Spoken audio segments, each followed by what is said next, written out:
Amazon Prime login, Amazon Prime sign-in tutorial for beginners. So if you want to actually log into your Amazon Prime, it's actually quite very simple to do.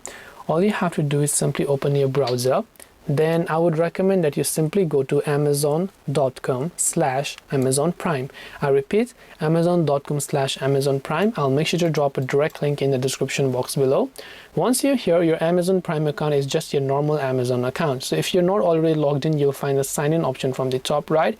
Well, in my case, I'm already logged in. That's why you're not seeing my account icon right here. But if you are not logged in and then let's say you're signed out, you'll find the sign in option there, which you'll be able to go ahead and then enjoy to your Amazon Prime. So hope this video helped you. If you have got any questions, feel free to leave them down below.